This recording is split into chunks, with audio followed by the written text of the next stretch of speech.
or something, and I'll learn to turn around and at you. Now, during this 30 or so minute tour today, we're going to cover a whole lot of history and nature and wildlife. But I'd like to start back at the very beginning.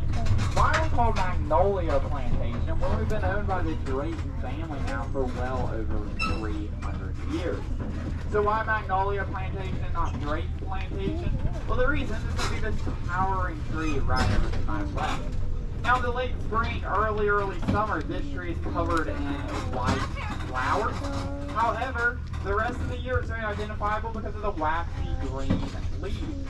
Southern magnolia trees like that one are evergreens. They're never going to lose those leaves because of the season.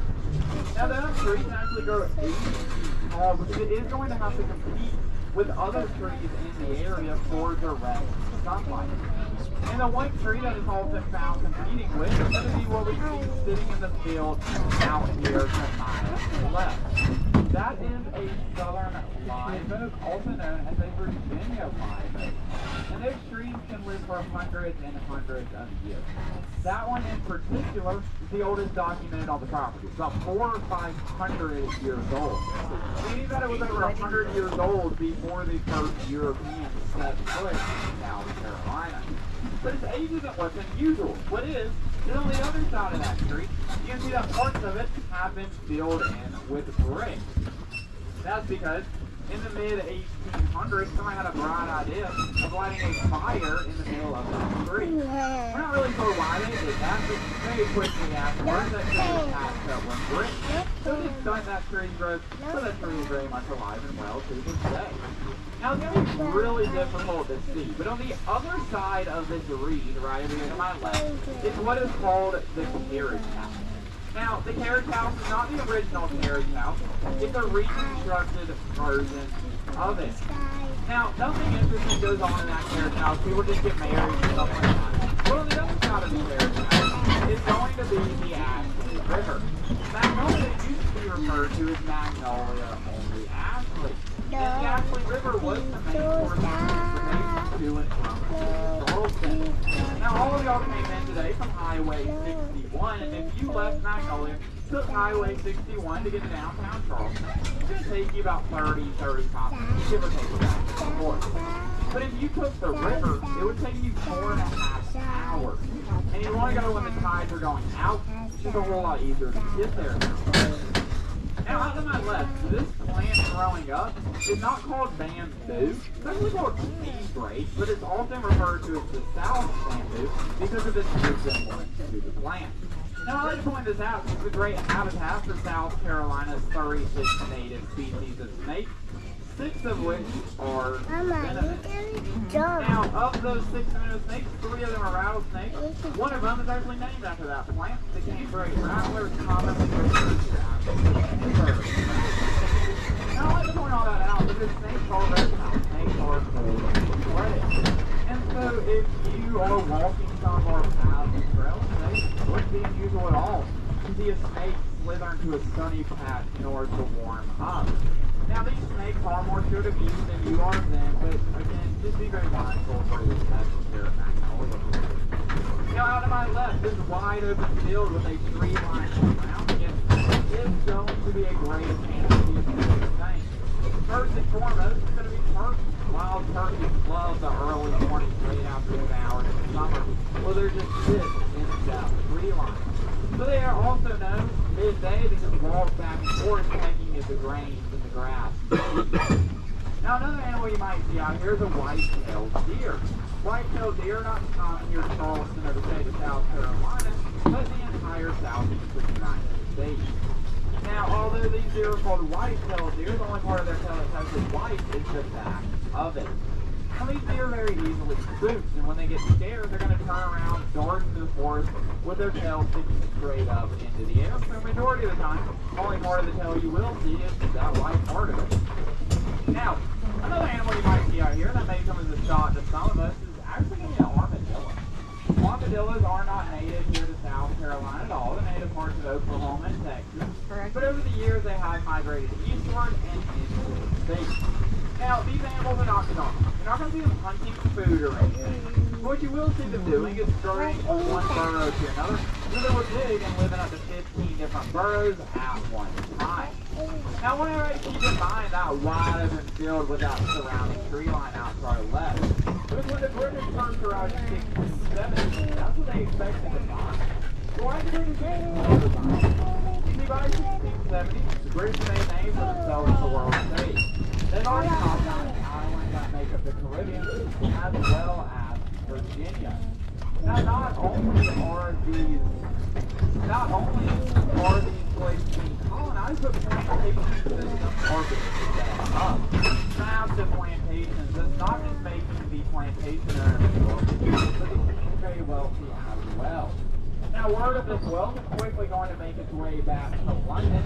Well, people, they want a piece of it. So in 1670, a group of men are going to arrive here in South Carolina. But when they get here, they're going to learn real quick that they landed in the marshes and the swamps. So what they would have seen is what we see right now. Very uneven terrain, very thin in some places. And this soil does not absorb water as well. It's going to flood. Now, not only that, but the crops that had worked elsewhere in the other colonies are not going to work here. Tobacco is the main crop in Virginia. Too hot to grow it down there. Sugar cane in the Caribbean. Too cold to grow it up here. And so because of that, by 1681, a lot of these early settlers had moved to the peninsula, where current-day downtown Charleston is. You are going to have a few plantations popping up and down the Ashley River, though, but it's not going to be to grow anything. It's going to be to harvest lumber from British naval ships or cattle ranches. That's how Magnolia starts. 1679, a man named Stephen Fox is going to purchase about 500 acres of land on the west bank of the Ashley River, now known as Magnolia. And for 30 years, this place will be a cattle ranch, slaughtering cattle and sending it down to the Caribbean. That's until his daughter, Ann Fox, is going to marry a man named Thomas Drake Jr. And because of this marriage, Thomas Drake Jr. will take over the plantation and turn it into the Carolina Golden Rice. Now, Carolina Golden Rice gets its name for two reasons.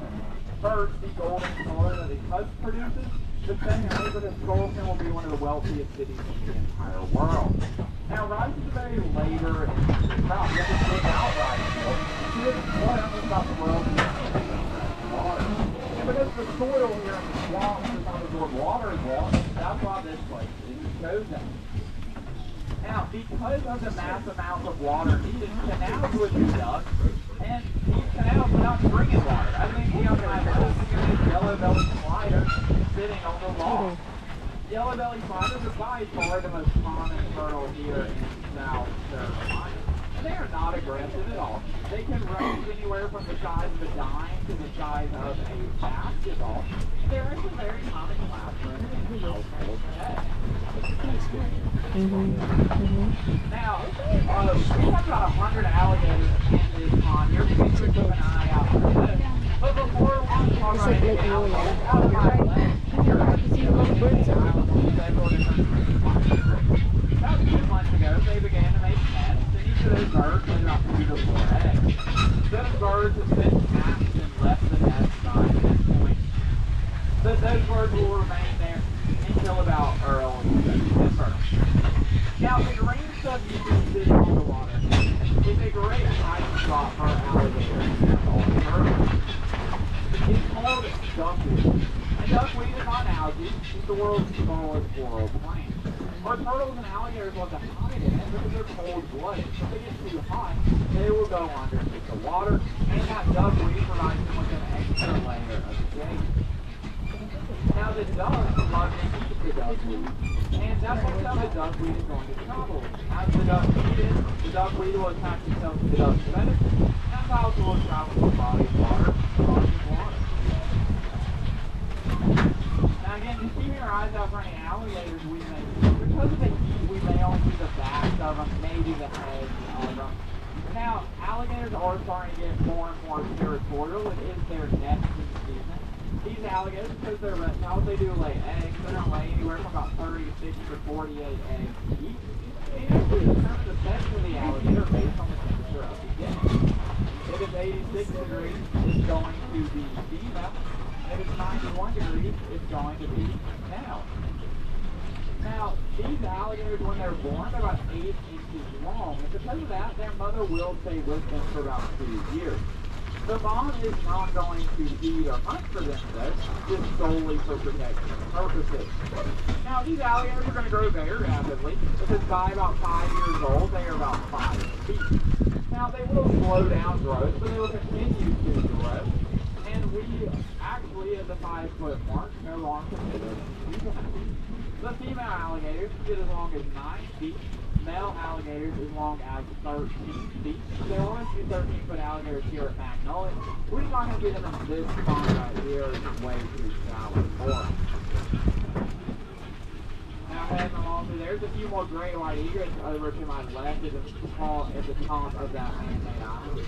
Now it definitely does not appear like it, but these egrets are actually almost hunted to extinction in the mid-1850s because of how in-demand their feathers were for decorating women's hats. Their feathers were in such demand that the price of now cedar feathers in the mid-1850s is going to cost you about $32. To put that in comparison, the price of an ounce of gold is only going to cost you $60. Now, as we round this bend here, I do like to point out there are several different trails you are more than welcome to take here at Magnolia. Now, the one I would recommend is the one that leads right back behind into the pond. Maybe you'll be able to catch a glimpse of an alligator out there. It's more shaded that way, as well as a few more birds and turtles. But that trail does eventually lead you to an old African American of those that were once enslaved here in Magnolia. Those graves, those that have slaves.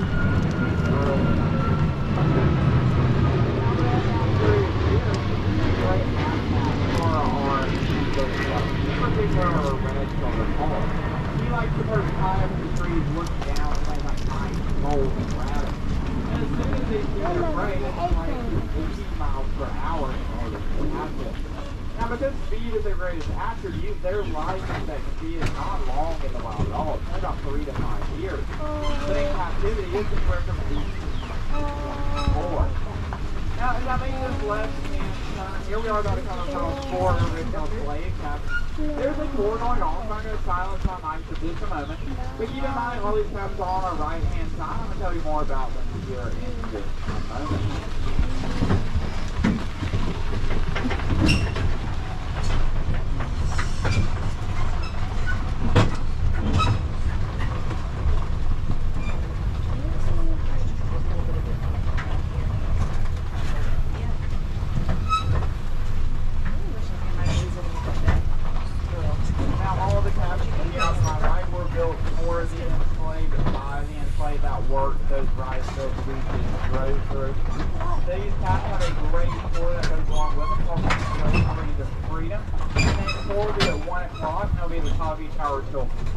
This tour is a great way to learn about the life of English, not just here in Magnolia, but in the South as well, and what happens after the Civil War ends. Now, if you're not interested in checking out the tour itself, you are able to walk through each of those cabins. They represent a different time period in which somebody lived in them. Now, also, continue looking out to my right, in the far back, you're going to see a massive tree with its branches sticking out all over the place. That is the biggest tree here on the property. It's a southern live oak. It's about 250 years old.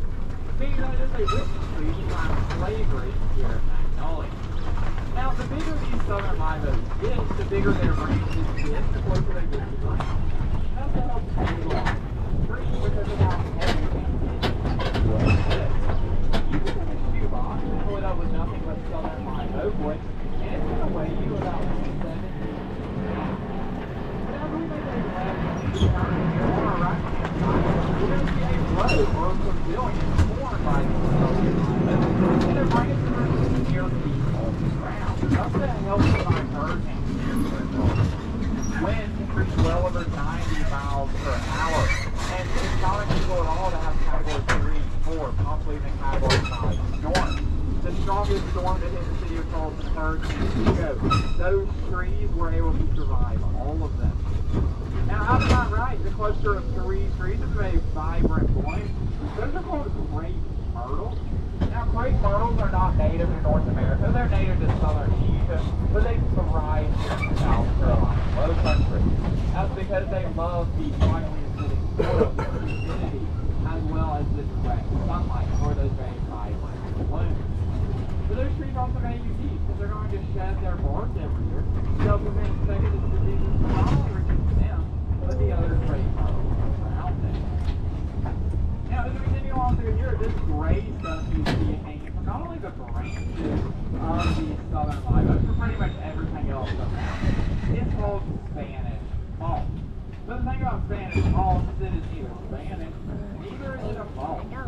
Spanish malt is about as native as you get here to South Carolina. It's called tree beer by the Native Americans. Now, the first Europeans to arrive here are going to be the Spanish. The Spanish conquistadors' beard resembled this tree beer so much that the natives began to call this stuff Spanish beer.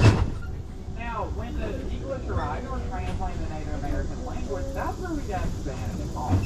So this plant is not a malt. It's actually closer to a pineapple than it is a malt.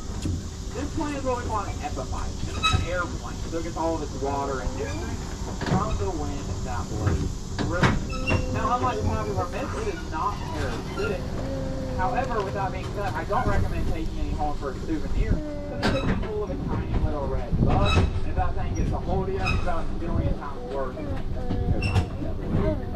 now, out to my left is another old rice field. The trees in the water itself are very thick base. You can continue over further on the coast. Those are called black tupelo trees. Black tupelo trees are great habitat for our woodpeckers. But once our woodpeckers move out, they're replaced by honeybees and they made out of tupelo honey. I see that. Continuing looking out to our left on the bank, what looks like tree knobs growing up. That is all part of the cypress tree's root system. The cypress tree thrives in the South Carolina swamp, which is cold and water resistant, which actually makes it great furniture for building wood. Cypress trees are also apparently mosquito repellent, but if you've been here in the south in the summer, no, they're not. So I don't know how they have that title. Now, if we turn our focus over to my right-hand side, we're going to see the trees growing up in the middle here. These are called sable palms. Sable palms are one of the 26 different types of palm trees found around the world today. Now, sable palms are better known as palmetto trees here in the state of South Carolina because they are our state flag, or also state flag, and they're our state trees. And they played a key role during the American Revolution. The first time the British attempted to take the city of Charleston, which just so happens to be 249 years ago today, they are going to do so by sea. The only thing defending the city is an unfinished fort that has nothing but palmetto logs. Well, the British, they see this victory. They begin to open fire on the fort. But what they don't know is palmetto logs are incredibly spongy. They're made mostly of water. So when the British cannonballs hit the fort, it's going to do one of two things. They're either going to get stuck in the fort itself, or they're going to bounce giant holes. Well, the cannonballs are getting stuck in the fort, and they're just going to wait a few minutes and let it cool down. Fire right back to the British. Key Patriot victory in the early years of the war. 5 days later, the declaration will be signed. Now, as we go down through here, I do like to point out a little known fact about Magnolia. Just that we like to do a movie. One of the famous movies and TV shows have been filmed here in Charleston, y'all. You have The Notebook and The Patriot, probably the two most famous, as well as most recently the Outer Banks. Now, Magnolia lays claim to another. What we do lay claim to, though, is the animated movie Shrek. That's because when animators were working on that movie, they would send it down here to Charleston. They stumble into Magnolia. They love the swamp here so much. That Shrek swamp is based directly off the swamp of Magnolia. Now, looking out to my left, you look like a massive birdhouse with a granite dirt underneath it. That is for our wood ducks. Our wood ducks are not the brightest birds. That's because they're going to lay their nests high up in the trees above to protect them from things like alligators, coyotes, and raccoons. But once their eggs hatch, their mother will call them out of the nest before they even know fly. And so they'll fall right down into the water below. But don't worry, because these birds do have a natural instinct, so they're completely fine. Now looking over to my right-hand side, closest to the road here, you're going to see this stringy grass-looking substance. And that's called sweetgrass. Sweetgrass, very commonly woven into baskets and sold in downtown Charleston today, is also very important to the people, the people that are once enslaved in Magnolia. They would use it for things like that as well. Now over to my right, you're going to see a reddish flower. This is called site here in Charleston, but it is also a relative local spot. Now, if we head through this iron gate right here, we have the romantic garden here at Magnolia. These romantic gardens were planted in the 1840s at the request of John Grimsley, the owner of the property at the time. And so the garden plant, he becomes madly in love with a woman, and he wanted her to move down here and marry him. Now, the issue was, his village faced south. It's the humidity, mosquitoes, which he's very familiar with, these gardens. This is the English style of romantic garden. The ones we're used to today are a little bit. We're used to go to the French style, very the English style, though, is meant to resemble the Garden of Eden, and the way that God made it. That looks like flowers that are just grown about. But it's actually completely the opposite. For example, that's out to my right, beyond the southern lilac, you're going to see a cluster of bushes. Those are all encore azaleas. And encore azaleas need direct sunlight to have their very vibrant color blooms in early March. So they're going to be placed beyond the southern lilac for that direct sunlight. Now, the one flower you're going to see here more than anything else is going to be out in my left. It's going to come on that bush right there, camellia bush. John Grimsley Great is going to have hundreds and hundreds of those camellia bushes planted because it was a sign of prevalence and wealth on the world and elite at that time. We actually don't have so many camellias planted that today there are 3,000 different subspecies of camellias just here at Magnolia alone. Now over to my right, we're going to see a tree that looks a little bit different from all the other ones that we've seen. That's because that one's laying on its side. It's been laying on its side since September of 1989 when Hurricane Hugo blows through the city. Hugo hits the city with such force that it will knock over that tree, but it will not completely uproot it. Now that tree is big and it's able to survive while it heals itself because of what is called its interlocked root system. It allows that tree to survive on the other tree until it heals itself back. And the well of the 35 years since Hugo hit, that's very much alive and well even today. Now as we crawl through those white gates, we have entered the Avenue of Oaks here at Magnolia. The Avenue of Oaks was planted in the 1740s for the same reason the camellias were, their prevalence and wealth among the world and elite. This was the entrance of the plantation from 1740 to 1810. And that's because there used to be a house at the very end of this avenue. That house did burn down in 1810. Now this avenue is aligned with southern lilac draped in that Spanish moss. But Spanish moss is not going to be the only thing growing on these southern lilacs. And that's because right out to my left, we're going to see this brownish shriveled up fern growing on the tree. That is resurrection fern.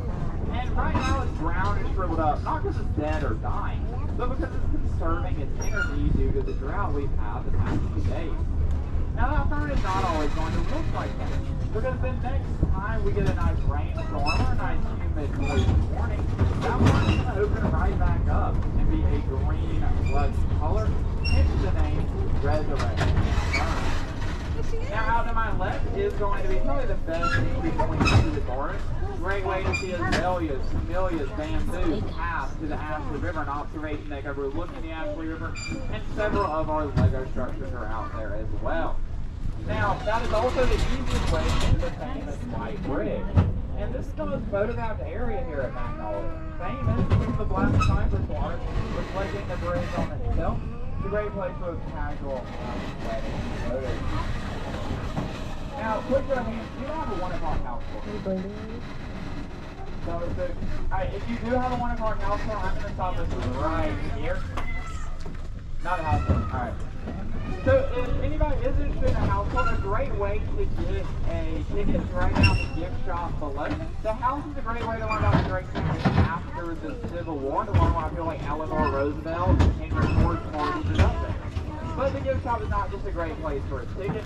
Also get locally made Charleston goods and crafts, books by local Charleston authors, and essentials like water and bug spray. Now the gift shop is air conditioned, y'all. So if y'all ever get too hot during your visit day, you are more than welcome, even if you're not planning on buying anything, to just walk in there and cool off. Out to my left, more of these southern Magnolia trees, but you also get the entry point to the garden. These gardens have been open for public tourism for 151 years, and they're pretty much instantly a success because they were added on what's called Eckert's Places to visit. At the time, only 3 places were on it: Magnolia, Plantations, Garden, Niagara Falls, and the Grand Canyon. Now, some other things I do like to point out very quickly. Out to my right, Peacock Cafe. Great place to grab a bite for lunch, maybe a snack. Several different drink options, y'all. It's hot, it's humid, stay hydrated. Out to my left, Magnolia Balloon. Great starting point if you're going to check out the garden today, but it shows you what all is in Balloon as you walk around. We also have 4 peacocks that love to hang out in this area. They are all named Steven because we can't tell them apart. So if you do happen to run into one of our peacocks, be sure to say hey, but be sure to also keep your distance. They don't like corners. But with that being said, we are making our way back to the train, people. Thank each and every one of y'all for joining me here today.